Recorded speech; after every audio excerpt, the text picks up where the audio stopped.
Lux presents Hollywood.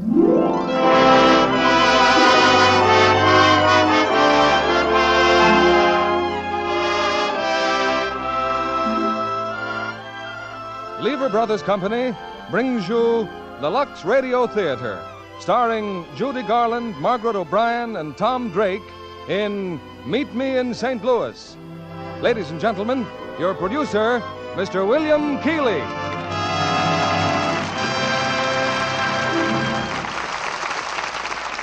Greetings from Hollywood, ladies and gentlemen. The theme song of tonight's play is the title of Metro-Goldwyn-Mayer's screen hit, Meet Me in St. Louis, based on the novel of the same name by Sally Benson, currently playing in theaters all over the country. The title refers, of course, to the World's Fair in St. Louis in 1904. 10 million people attended it, but twice as many people in our listening audience will be going there tonight with three of Hollywood's most charming stars, Judy Garland, Margaret O'Brien, and Tom Drake. They take you back to an era of nostalgic charm in a warm and haunting story of romance. And in that same nostalgic spirit comes a letter from a young girl who was married last September in a family heirloom dress of Maltese lace. The lace, she says, was very delicate and 97 years old. Yet when we washed it with Lux Flakes just before the wedding, it came out perfectly preserved in color, daintiness, and texture.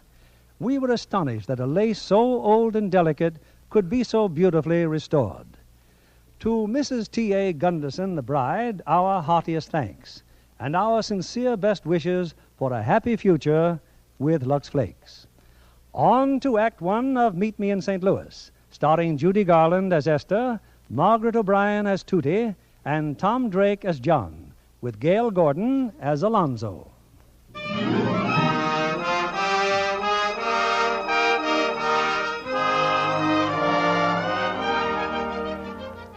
In the year 1903, there lived in the city of St. Louis a family named Smith. There were Mr. and Mrs. Alonzo Smith and Grandpa Smith. There were also two daughters and a son, Rose, Esther, and Lonnie. Oh, yes, and another daughter, Tootie, aged 7, who at this moment perches next to Mr. Costello on Mr. Costello's ice wagon. My goodness, Tootie, at 5 o'clock. Giddy up, Beatrice. Oh, how's your doll feeling now, Tootie? Any better? Oh, no. Poor Margaretha. I've never seen her look so pale. Probably the heat. Been awful hot today. I doubt very much if Margaretha will live through the night. She has 4 fatal diseases. As a rule, only takes one. She's going to have a beautiful funeral in a cigar box my papa gave me, all wrapped up in silver paper. That's the way to go if you gotta go. Oh, she's got to go. How's Beatrice feeling? Oh, Beatrice don't mind the heat. Why, she's the strongest horse in St. Louis. Excuse me, Mr. Costello, but it's pronounced St. Louis. That's funny. Now you take that their new song. Meet me in St. Louis, Louis, meet me. Oh, well, that's different. We sing that song all the time in our house. My sister Esther and my sister Rose and Grandpa and everybody. Well, St. Louis to St. Louis, it's still a grand old town. It's not a town, Mr. Costello. It's a city, and it's the only city that's going to have a World's Fair.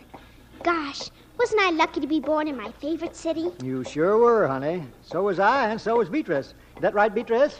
Come on, gal. Giddy up.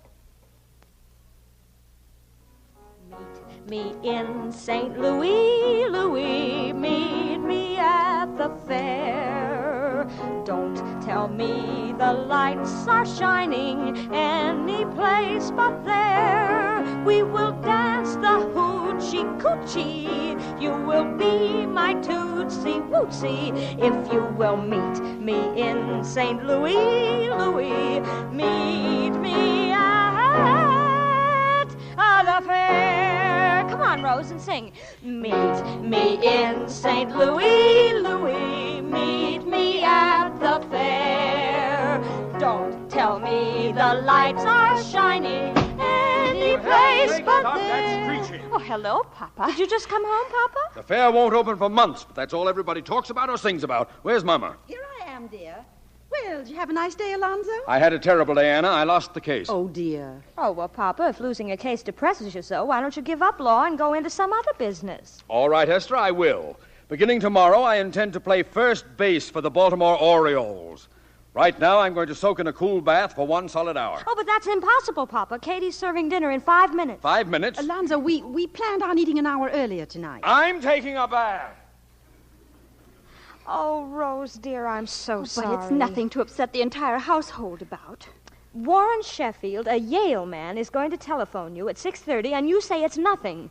Rose, the telephone's in the dining room. You certainly don't want the whole family sitting there drinking in every word when a man proposes long distance. I don't see why you assume Warren is going to propose to me. He's calling from New York. Do you know what that costs? Now, I think that's just about enough of this. Now, where's Tootie?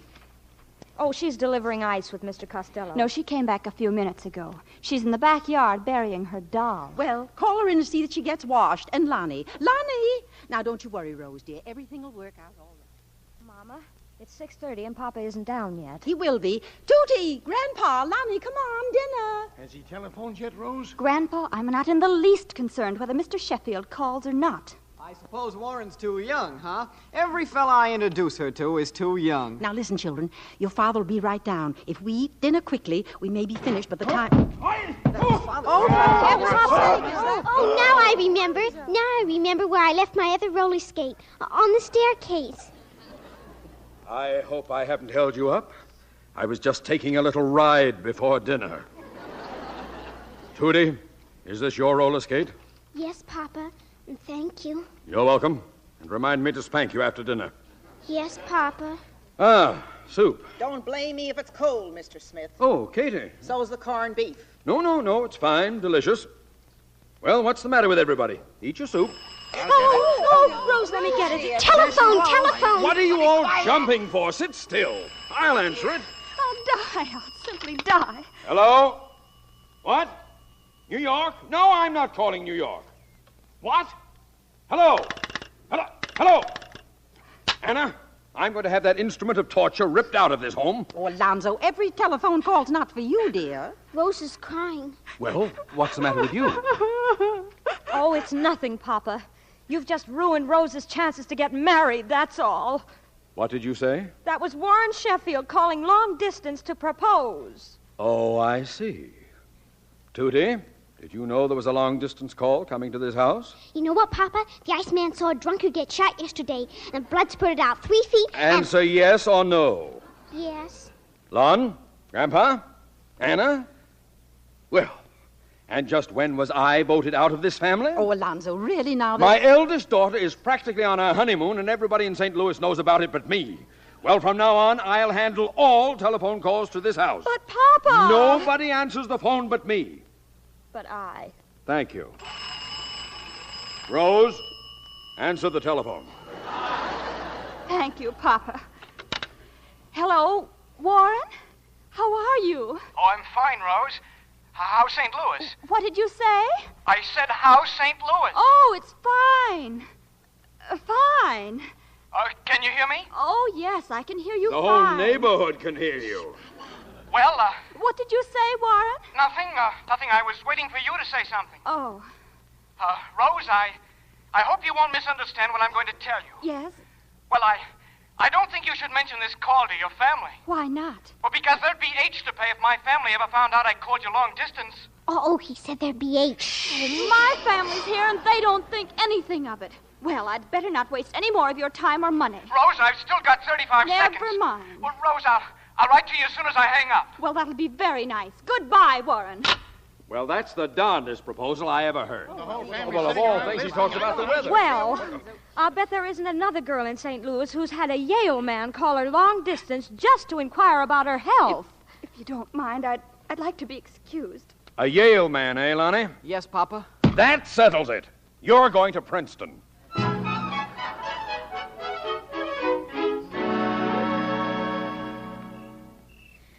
Oh, it's nice just sitting on the front porch, isn't it, Rose? I just love a summer night.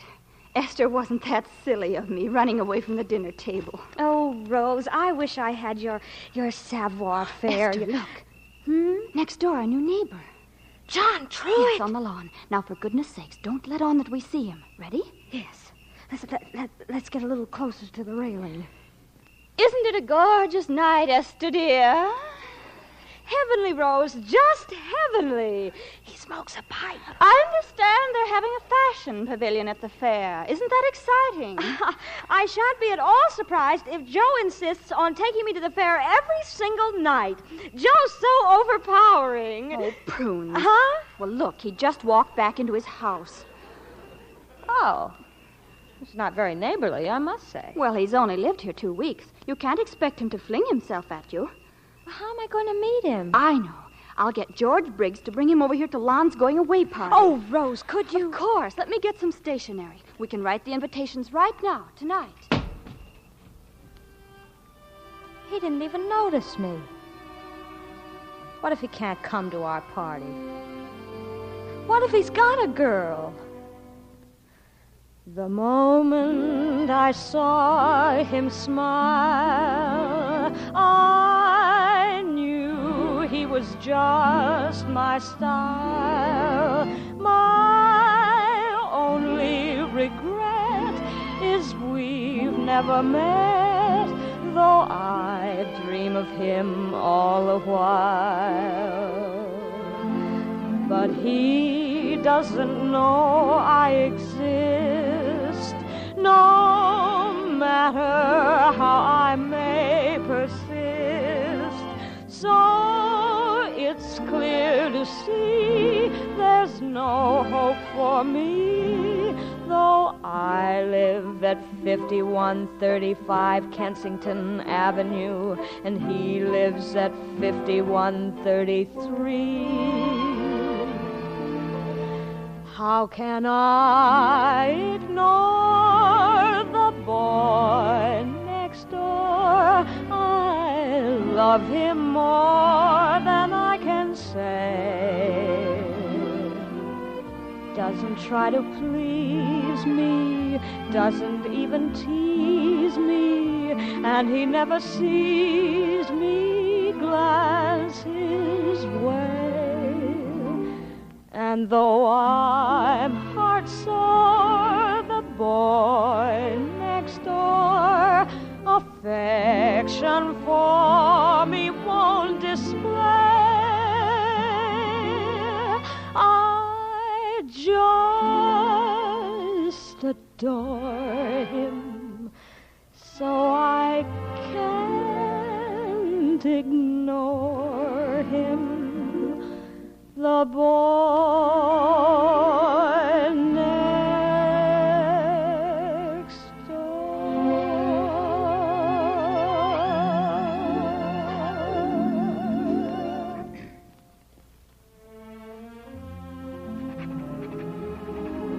My dear Mr. Truitt, you are cordially invited to a party on Saturday next in honor of our brother, Alonzo Smith, Jr., who is leaving for Princeton. Cordially yours, Rose Smith. How's that, S? Well, it's pretty formal, but I guess we'd better be pretty formal to start with.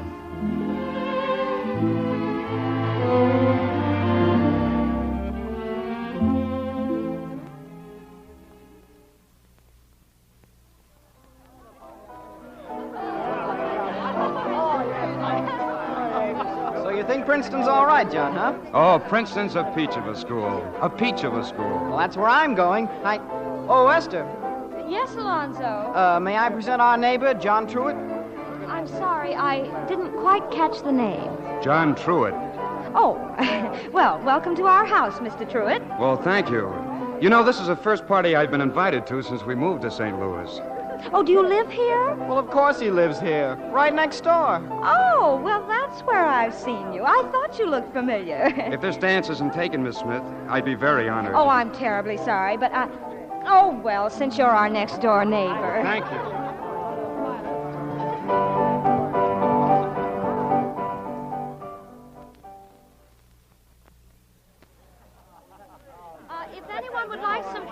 It's there in the dining room.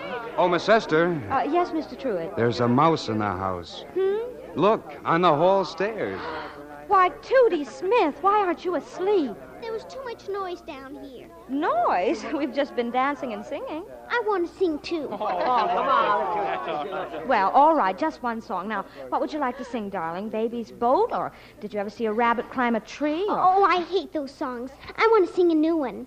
I was, last night, dear mother.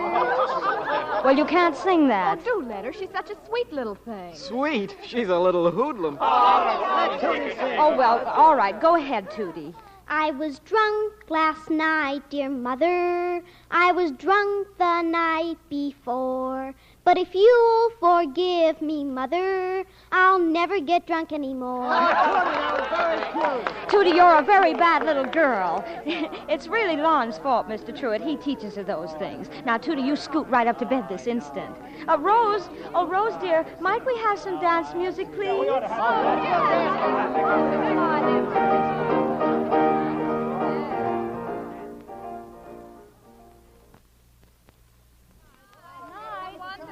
Good night. Looks like I'm the last one leaving. Well, good night, Miss Esther. Good night. Oh, yes, don't forget your beauty sleep. Presently, Rose, dear. Well, I guess I better get going. We'll be seeing some more of you, won't we? Oh, you bet.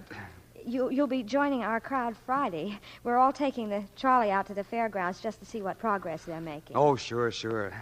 Well, good night. Good night. Oh, that Welsh rabbit you served was ginger peachy. I'm so glad. Oh, Mr. Truitt.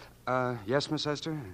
This is an untoward request, but would you mind accompanying me through the house while I turn out the lights? Well, It's just that I'm afraid of mice.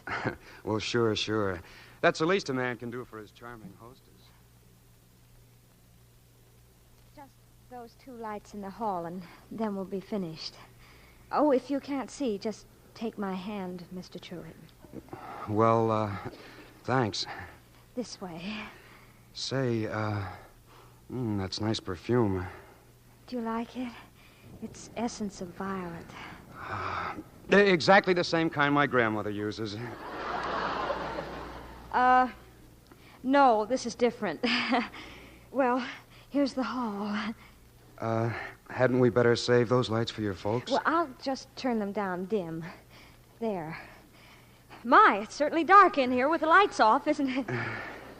Gosh, Miss Esther, I hope I'm not too presumptuous, but you don't need any beauty sleep. Oh, what a nice thing to say. Oh, this has been a great evening. I'll never forget it. Do you mean that? Yes, I do. Do you always shake hands with the girl when you say goodnight? Oh, no, sir. Only when I think an awful lot of her. Oh. And you know something else, Esther? What? You've got a mighty strong grip for a girl. Good night, Esther. Good night, neighbor.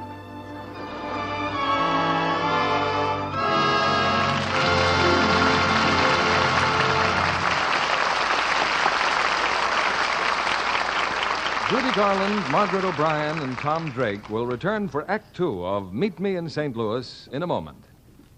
Say, Libby, a boy wants to know whether his girl will like him better if he becomes a great dancer like Fred Astaire or a famous crooner like Bing Crosby. Well, why not tell him to see Paramount's new picture, Blue Skies? They're both in that, and they both love the same girl, Joan Caulfield. Frankly, if I'd been Joan in that picture, I never could have made up my mind. Those wonderful sentimental tunes Bing sings should sweep any girl off her feet. Just like an Astaire dance. Isn't this Fred's farewell to pictures? Well, that's what he insists, but millions hope it isn't true. He's never been better, or his dance is more original. Being Astaire's partner is a real honor. Well, he has two in Blue Skies. Blonde Joan Caulfield and a little Latin from Manhattan, Olga San Juan. Both are divine in Technicolor. I'll bet I know another thing they had in common. What's that? Lux Care for their stockings. Oh, you're absolutely right. Anybody who dances knows how much strain stockings get. So naturally, the girls use Lux Flakes to cut down runs. Not only girls who dance, Libby, but girls everywhere know how much longer Lux stockings last. And so do Paramount Studios. Stockings for the chorus got the same Lux Care as those of the stars. But But of course Joan knew about Lux long before she went to Hollywood. Wasn't she a model in New York? That's right. And models soon learn to get more wear from stockings by luxing them every night. Well, actual strain tests proved how right they are. In these tests, stockings rubbed with cake soap went into runs very quickly. The luxed ones lasted and lasted. Twice as long, in fact. Girls on a budget appreciate that. Right, Libby. Now, a suggestion to the ladies of our audience. Because Lux is made of scarce materials, please don't waste it. Here's your producer, William Keeley. Act 2 of Meet Me in St. Louis, starring Judy Garland as Esther, Margaret O'Brien as Tootie, and Tom Drake as John.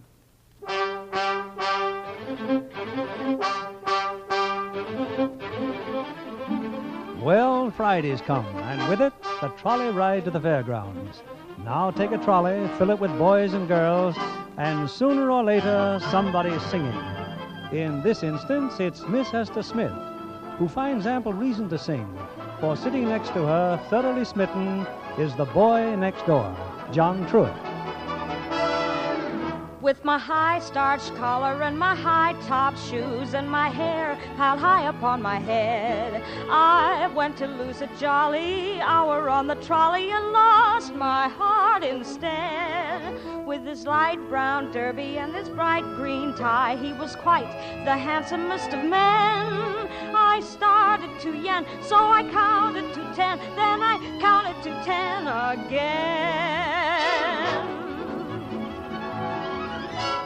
Clang, clang, clang went the trolley. Ding, ding, ding went the bell. Zing, zing, zing went my heartstrings. From the moment I saw him, I fell. Chug, chug, chug went the motor. Bump, bump, bump went the brake. Thump, thump, thump went my heartstrings. When he smiled, I could feel the car shake.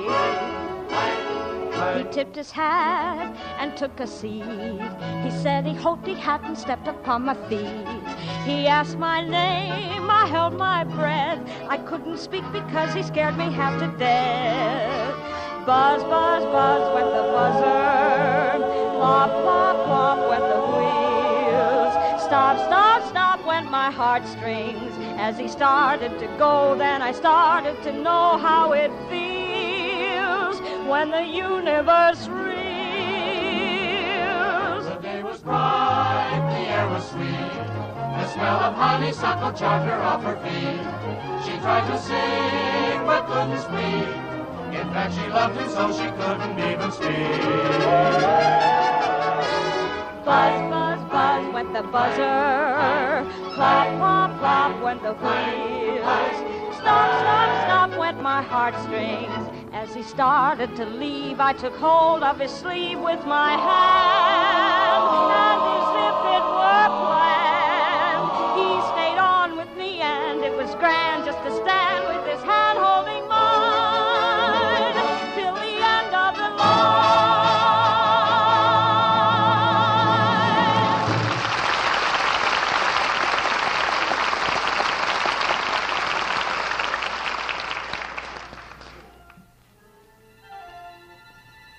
It's a few weeks later now, Halloween, and at the Smith home, disguised in sagging pants, a long red nose, and bristling mustaches, Miss Tootie Smith is about to brave the thrills and terrors of this ghost-ridden night.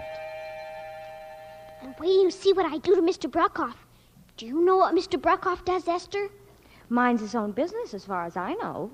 He buys meat and poison, and then he puts it all together and kills cats. Thousands of cats. And when he's not killing cats, he beats his wife with a red-hot poker. My goodness.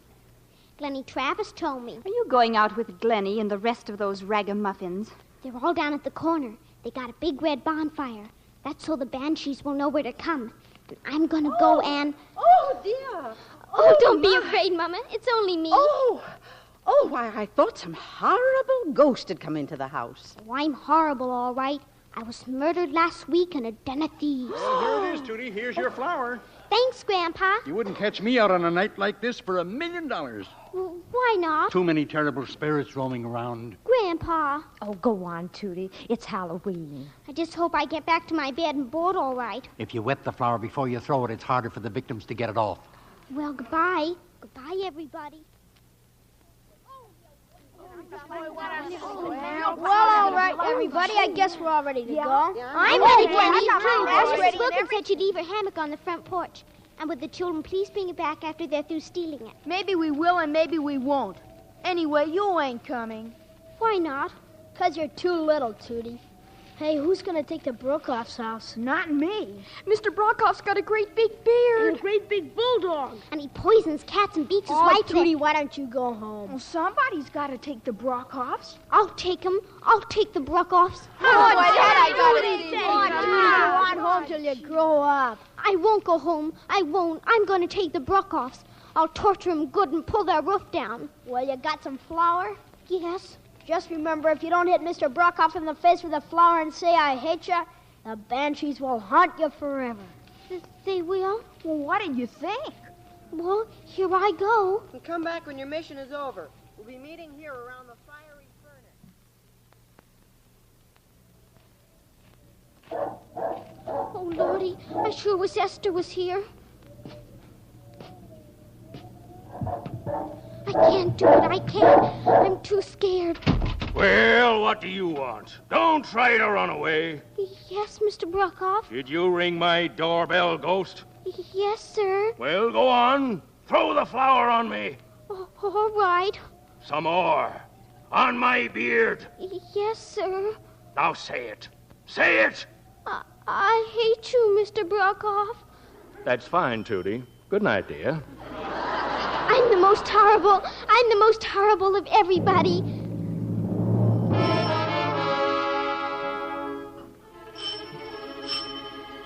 Is that you, Tootie? I'm coming. Well, did you have a nice...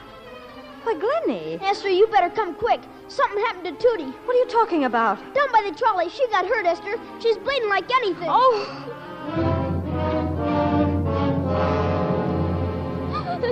Esther, did you get Pop on the telephone? No, Mama, they said he just left. It's Tootie's lip, Mama. It's all cut. Oh, good heavens. And a tooth knocked out. Oh, Katie, another compress. There, darling. Everything's going to be fine. He tried to kill me. Why, Tootie.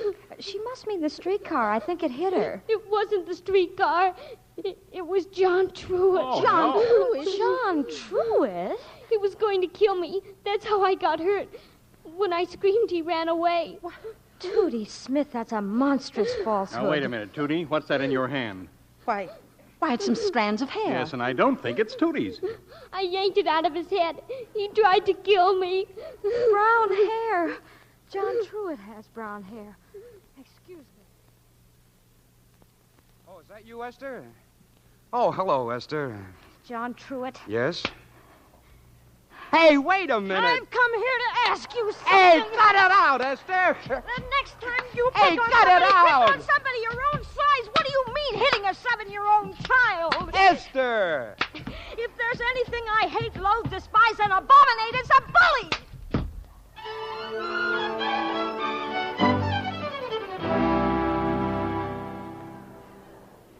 I want to sleep in Esther's bed, Mama. Of course, darling.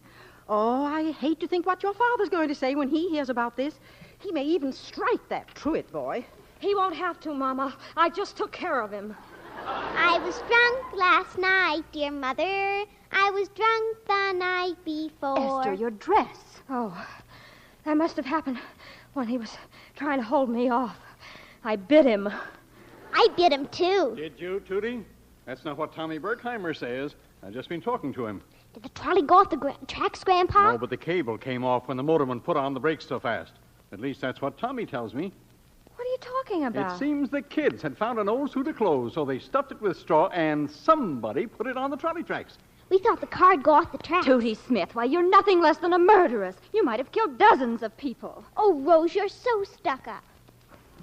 Tootie, how did you get that lip? How? Because John Truitt butted in. He dragged me up an alley so the policeman wouldn't get me. Huh, as though policemen never pay attention to girls. But I yanked his hair out and got away. Then I fell down and cut my lip. Oh, what I'm going to do to you. Oh, yes, leave her alone. Oh, well, what's so funny? Tootie, honestly, you're the most deceitful, sinful little creature I've ever seen. And for 2 cents, I'd... Merciful heavens! John!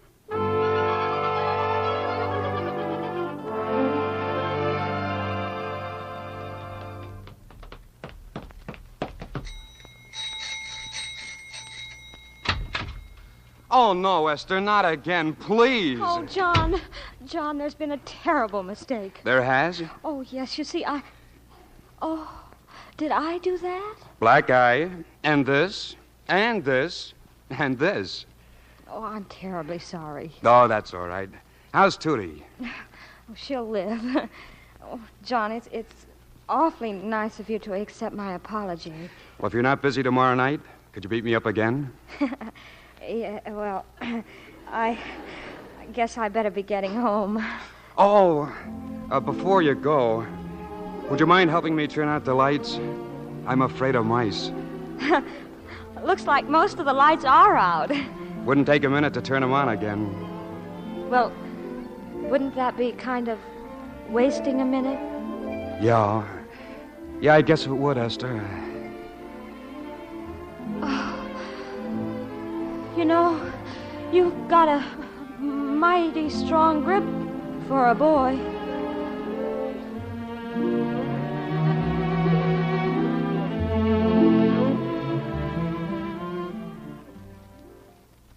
If I ever catch you fiddling again, Tootie, I'll give you something that you'll... Oh, Esther, dear, I hope... Why, Esther, is there something wrong? Yes, Mama. Roses are red and John's name is Tuit. Esther's in love, and we always knew it. Mama, can't you make Tootie stop? This where the Smith family lives? Why, hello, come on in. Hello. Oh, home, Papa. I almost got killed. We stopped the trolley, and I lost my tooth, and Esther bit John Truitt. Anna. Tootie fell, dear, and cut her lip. She's fine. Oh, that's a brave little girl, Tootie. Oh, Anna, for you. Why, Alonzo, what a lovely box of candy. Is anything wrong?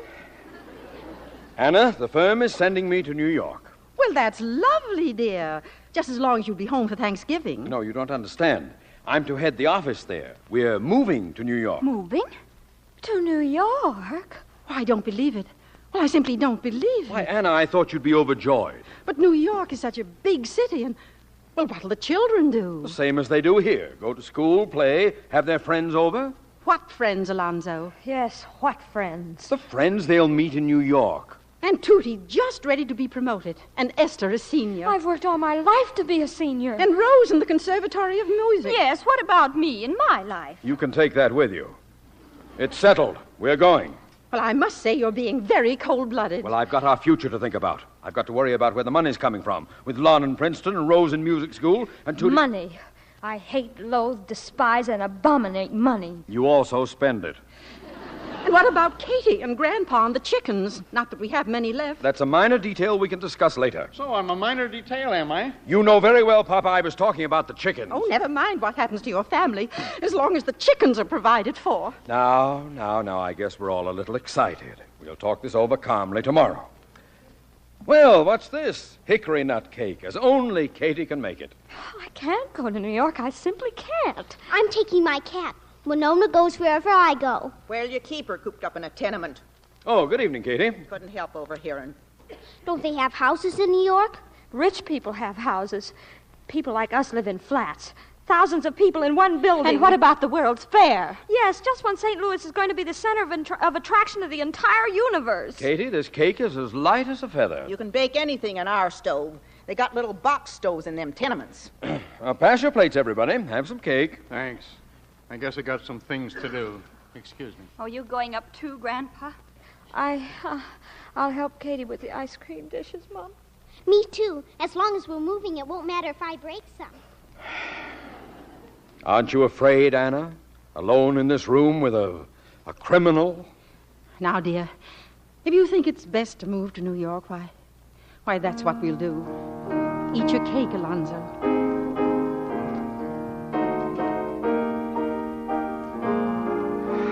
It's good to hear you play, Anna. My, that's a nice song. Remember when I used to sing it? Yes.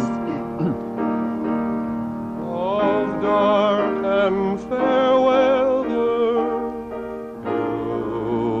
and I and I guess we'll have some cake after all. I want the piece with the rose petals.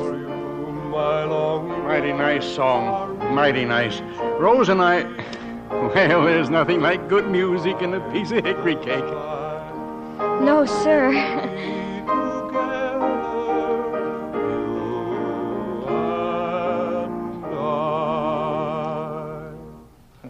I think he has a good voice.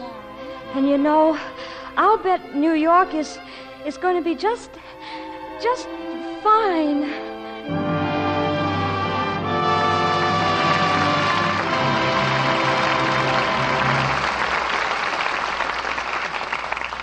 We pause now for station identification. This is CBS, the Columbia Broadcasting System.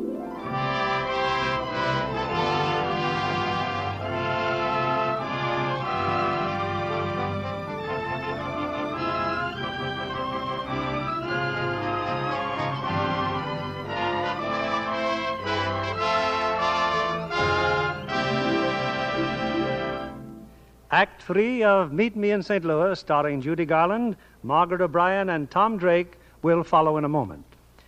Our guest tonight, blonde, blue-eyed Lola Deem, came to Hollywood from Akron, Ohio, by way of Chicago. When MGM saw the screen test she made there, they lost no time in getting her to the coast. I understand you're studying hard, Lola. I am, Mr. Keeley, but I'm having fun, too. Such as? Oh, watching pictures being made and seeing as many previews at the studios as possible. That's where I saw The Yearling, Metro-Goldwyn-Mayer's new Technicolor picture, which people are talking about for the Academy Award. A superb example of fine acting and photography. And how I envy Jane Wyman in her role opposite Gregory Peck. Oh, a Gregory Peck fan, eh? Who isn't? And Claude Jarman, Jr. is so appealing as Jody with his pet fawn. Well, it's often the details that count in making a successful picture, Lola. For instance, the company spent months in Florida to make each sequence in The Yearling true to life.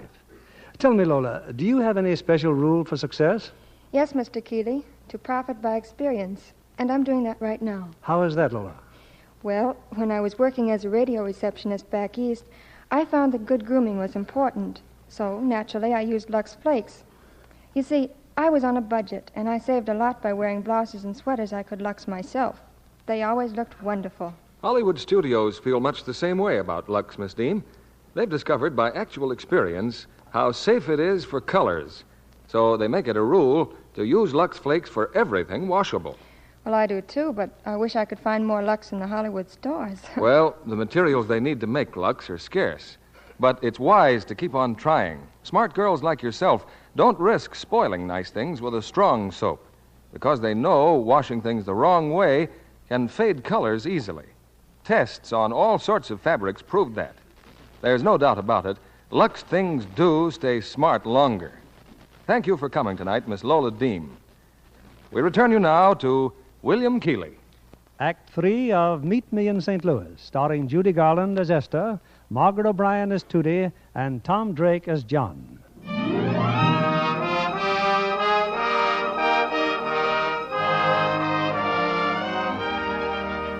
It's the day before Christmas, a week before the family moves to New York, and 5 hours before the annual Christmas ball at the Woman's Club.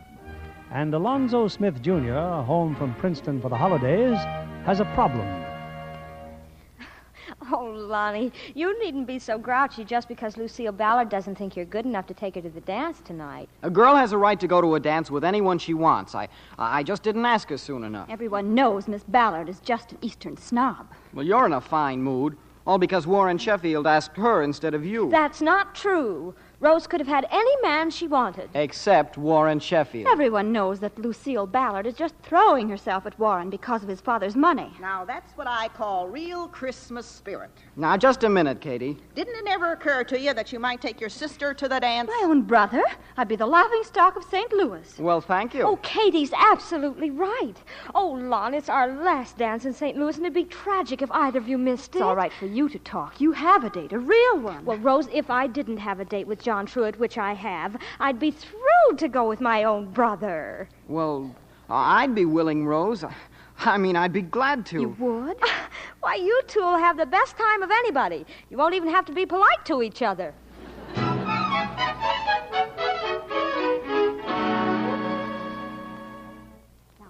Yes, it's 7:30. Oh, Es, you look grand, simply grand. That corset makes your figure just elegant. Oh, I feel elegant. But I can't breathe. But if we're going to wreck Lucille Ballard's evening, we definitely need every ounce of allure. Rose, don't you think I could be alluring without a corset? No, Esther, I don't. After all, you're competing with an Eastern girl. We'll have to monopolize all the worthwhile men. Well, there'll only be about 20 boys worth looking at. We could certainly handle 20 men. But what about John Truitt? Oh, I'll devote myself to John. But in between times, I'm going to make my presence felt amongst the others. Oh, Esther. What is it, Tootie? Somebody at the back door to see you. Who? Gosh, do you look funny. Tootie. Rose, could I please wear a corset, Now, too? Tootie. Who's at the back door? Oh, somebody that looks like John Truitt. Oh, Rose, give me my kimono. I wonder what he could want. What are you giving me for Christmas, Rose? You'll find out tomorrow. I certainly hope it's a hunting knife. Nothing I need worse than a good hunting knife. But, John, well, come on in. Es, I've got some bad news. My tuxedo. Well, what about it? It's at the tailor's. You see, I was playing basketball, and when I got there, it was closed. But can't you borrow one? I've tried, but everybody who's got one is going to the ball. What about your father's? That was my father's. Well, then find the tailor and make him open the shop. Well, I know his name is Johnson, but I don't know where he lives. Oh, this is simply ghastly. Oh, Es, I wouldn't blame you if you never spoke to me again. Oh, well, you didn't do it on purpose. I guess there's nothing else I can say. Unless you want to do something else tonight. No, I better just stay home and do some packing. You know, we're leaving St. Louis in a few days. I know. And this is a fine going-away present I'm giving you. I'll bet you really hate me. Oh, no, John, I don't hate you. I just hate basketball. Simply awful, Esther. I wish I were dead, that's all. Well, there's only one thing to do. Lon will have to take both of us. You don't think I'm going to the smartest ball of the season with my own brother, do you? I like that. You wanted me to go with him. You didn't have a date. But I can't handle 20 men alone. I admit it. Did you ever stop to think of what people would say? Come in, Grandpa. You know, the man who built this house cheated your father. The walls are thin as paper. Oh, Grandpa. Now. Esther, it's a funny thing. I took my tuxedo out of the mothballs only yesterday. Looked pretty good, too. That suit of mine does the greatest one step you ever saw. Grandpa, are you actually... Esther, what's this Tootie says about your not going to the dance? Who says I'm not going? Of course I'm going. With the handsomest man in town. Madame, I'll pick you up at 8.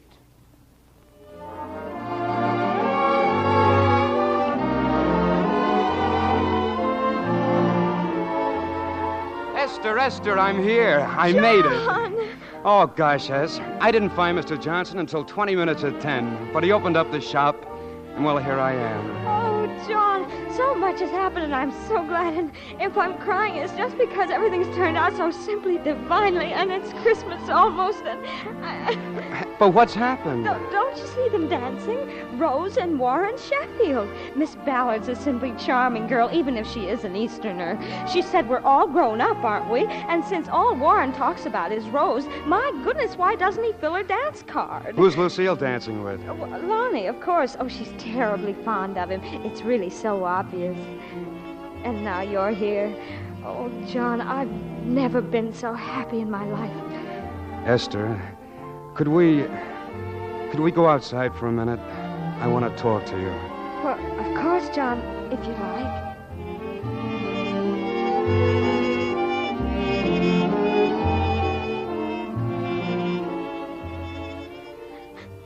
Oh, I wouldn't have said it, Esther, if I thought it would make you cry again. Are you sure you're warm enough? Uh-huh. Oh, I've imagined you saying it thousands of times, and I always planned exactly how I'd act. I never planned to cry. Well, at least you didn't laugh. Laugh? I guess I never asked a girl to marry me before. I guess maybe I was kind of, Oh, John, no one could have done it more beautifully. I'm very proud. Esther, will you? Oh, will you, Esther? Of course I will, John. Oh, gosh. Do you realize I might have lost you? A few more days and you'd have been gone. We might never have seen each other again. And now we're engaged. Esther, let's go home and tell your folks right now. Oh, no, not tonight. I'd rather just the two of us knew about it tonight. Now, we're not going to let them talk us out of it. After all, we are of age. Well, practically. John, even if it did go to New York, we could still work something out. Somehow. Couldn't we, John? Merry Christmas, John. Merry Christmas, Esther.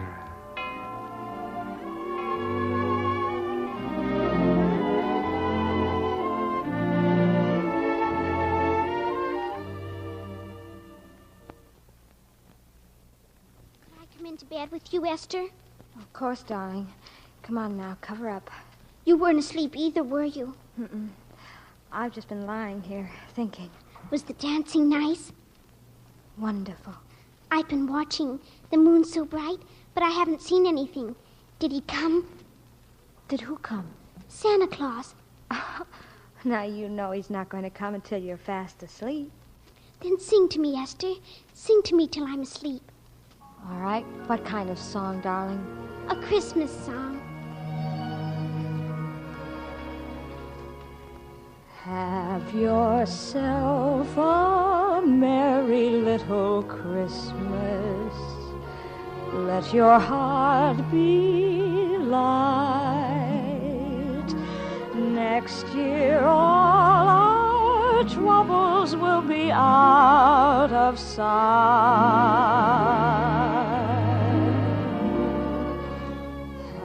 Yourself a merry little Christmas. Make the Yuletide gay. Next year all our troubles will be miles away.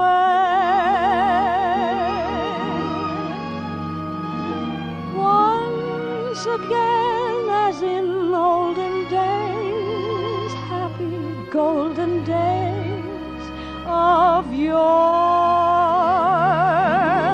Faithful friends who were dear to us will be near to us once more.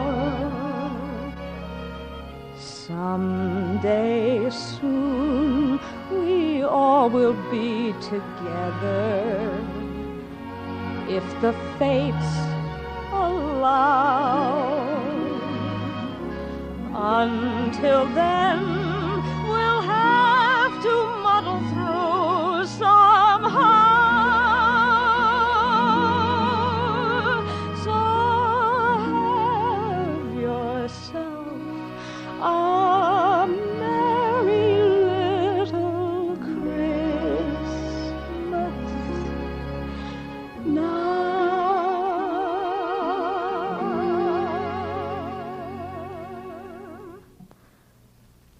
Judy, you're still awake. I can't go to sleep. I can't. Oh, Esther, how will Santa Claus know where to find us next year? We'll be in New York. Oh, you can't fool him. He can find anybody he wants to find. If he brings me any toys, I'm taking them with me. I'm taking my dolls, and the dead ones, too. I'm taking everything. Of course you are. You won't have to leave anything behind. Except your snowman, of course. My snowman. Well, we'd look pretty silly trying to get the snowman on the train now, wouldn't we? Snowman, my snowman. Tootie, come back here. My poor little snowman. What's going to happen to them? Snowman, snowman.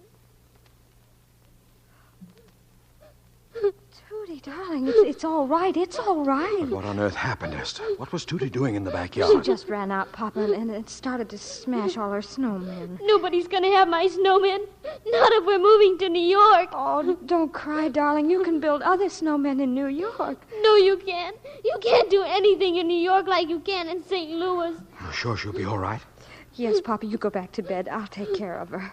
Well, Good night, Esther. Good night.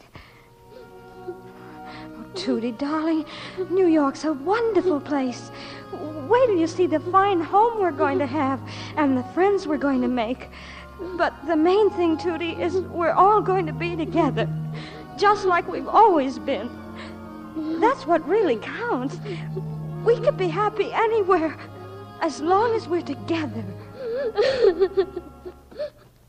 Anna, wake up! Rose, Grandpa, Lonnie, everybody get up. Esther, Judy, come on, all of you, come on downstairs. Papa, what's wrong? Everything's wrong. Anna, where are you? Grandpa, come downstairs this minute. Now, everybody get in here and sit down. There's nothing to sit on, Alonzo. Nothing but packing boxes. Then come into the dining room. I've got a few words to say to this family. Well, what is it, for heaven's sake? Well, we are not moving to New York. And I don't want to hear a word about it. We're going to stay right here in St. Louis till we rot. We haven't rotted yet, Alonzo. But what'll you say to the firm, Papa, to Mr. Fenton? That I've changed my mind. I'm a junior partner, not a puppet on a string. But New York, Alonzo, you did think it was a fine opportunity, didn't you? Well, I was looking forward to going, yes. But after all these weeks, watching my family's hearts breaking, and then Tootie a little while ago, and... Well, New York hasn't got a copyright on opportunity. The trouble with you people is you don't appreciate St. Louis because it's right here under your noses. I'll take that. Oh! Is this you, Rose? Oh, I mean... Do I sound like Rose? Well, then get her to the phone. Wake her up or something. Now, just a minute, young man. Who do you think you're talking to? Papa, please let me take it. Hello? Rose Smith, I haven't slept a wink since I took you home from the dance, and I won't go on like this any longer. Warren! We're going to get married, and I don't want to hear any arguments. Now, that's final. Oh, I love you. Warren, but... Warren! Anna, who is that boy? Do you know? Alonzo, he's a very fine young man. Now, we'll talk about it later. Oh, Rose, darling, you handled the whole thing magnificently. He's just putty in your hands. Well, I hope you'll be very happy, Rose. And sometime, if you can arrange it, I'd like to meet that young fellow. Papa, Mama. If Rose is going to get married, maybe we better open up her Christmas presents now. You little faker. It's your presents you're after. He's been here, Santa Claus. Well, of course, in the living room. Oh, good heavens, it's Christmas morning. Merry Christmas, Merry Christmas. Papa, you've given us the nicest Christmas anybody could ask for. We're staying in St. Louis. Good morning, Mr. Costello. Morning, Tootie. Going to help me deliver ice today? Today? Do you know what today is? Sure do. First day of May, 1904. It's Fair Day, Mr. Costello. Today's the day the World's Fair opens. My family's going, and Papa says we're not coming home till they throw us out. Is that a fact? Well, gee up, Beatrice. But don't you worry. I'll help you deliver ice tomorrow.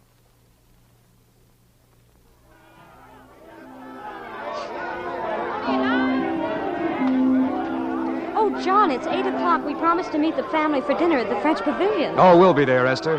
I just didn't want you to miss this. Miss what, John? The electric lights.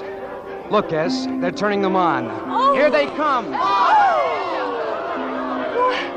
John, it's just breathtaking. I never dreamed anything could be so beautiful.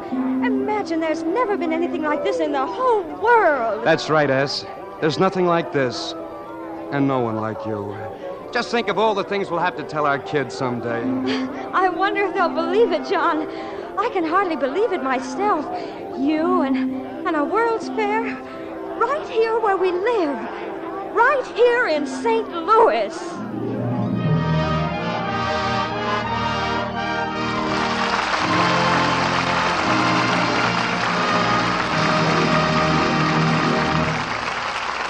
Before our stars return to the microphone, I'd like to tell you about Mrs. Brown. The Browns had some friends in for dinner recently, and after they finished, Mrs. Green said... Let's do the dishes now, Mary. I'll give you a hand. Oh, thanks. It really won't take long. Optimist. But I always say you can talk just as well in the kitchen as anywhere. Want me to wash? Oh, no. That's the easiest part. Who do you think you're kidding? Look at these dishpan hands of mine. Oh, I have Lux. You have? Where'd you get it? Down at the corner. Some came in while I was there the other day. Lucky. I haven't been able to get any lately. I guess you've just struck it wrong. We're all so sick of those strong soaps that Lux goes like hotcakes. Do strong soaps bother your hands, too? Do they? Why, mine looked worse than yours. But soon as I switched to Lux, they started getting better. Note that, Mrs. Green. Tests prove changing to Lux Flakes does just what Mrs. Brown says. It takes away that ugly dishpan redness. You'll begin to notice improvement in just a few days. Another thing, you have to use so much of that strong soap to get suds. I know, but you saw how little Lux Flakes I put in the dishpan. And look what rich suds they make. Those richer suds will actually go further, Mrs. Green. Do you know that ounce for ounce, Lux does up to twice as many dishes as other leading soaps tested? If I get my hands on a box of Lux Flakes, I'll go easy with it. I don't want to waste a spoonful. Yes, Lux is precious, Mrs. Green. Too precious to be wasted. Of course, you're disappointed when you can't find Lux Flakes right off. We're making as much as we can, but there just isn't enough to satisfy all our customers all the time. So please be patient and keep asking. When you do find Lux Flakes, you'll be delighted how soft and smooth they leave your hands, in spite of dishwashing. Here's Mr. Keeley at the microphone. Now that you've met them in St. Louis, we invite you to meet them as they are in real life. Tonight's delightful stars, Judy Garland, Margaret O'Brien, and Tom Drake.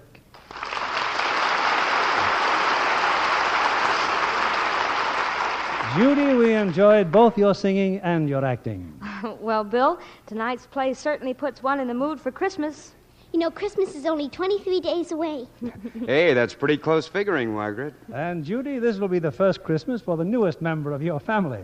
Have you bought the baby any presents yet, Judy? Well, I haven't done much shopping yet, Margaret. Judy's been pretty busy.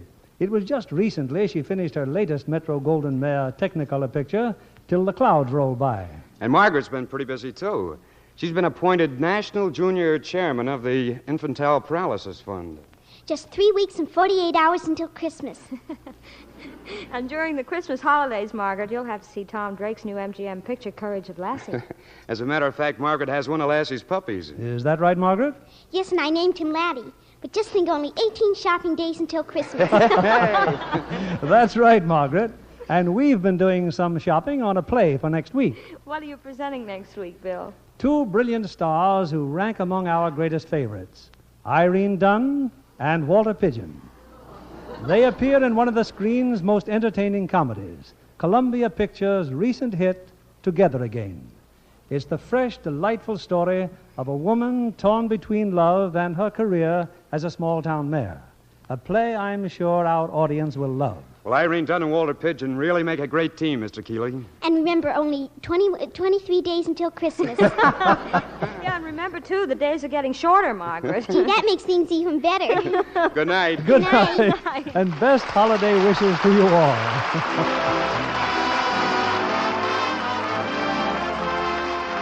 Lever Brothers Company, the makers of Lux Flakes, join me in inviting you to be with us again next Monday evening when the Lux Radio Theater presents Irene Dunn and Walter Pidgeon in Together Again. This is William Keeley saying good night to you from Hollywood.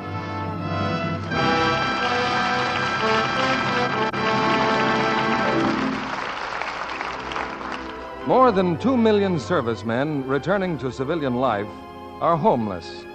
Help out by making your extra rooms available to rent and by listing your sales or rentals with the Veterans Housing Center. Judy Garland, Margaret O'Brien, and Tom Drake appeared by arrangement with Metro Goldwyn Mayer, producers of The Secret Heart. Heard in our cast tonight were Gail Gordon as Alonzo, Colleen Gray as Rose, Regina Wallace as Mrs. Smith, Norman Field as Grandpa, and Billy Roy, Noreen Gamil, Dick Ryan, Clark Gordon, Charles Seal, Truda Marson, Johnny McGovern, Joel Davis, Jerry Farber, Howard Jeffrey, and Lois Kennison. Our music was directed by Louis Silvers. This program is broadcast to our men and women overseas through cooperation with the Armed Forces Radio Service. And this is your announcer, John Milton Kennedy, reminding you to tune in again next Monday night to hear Together Again with Irene Dunn and Walter Pidgeon.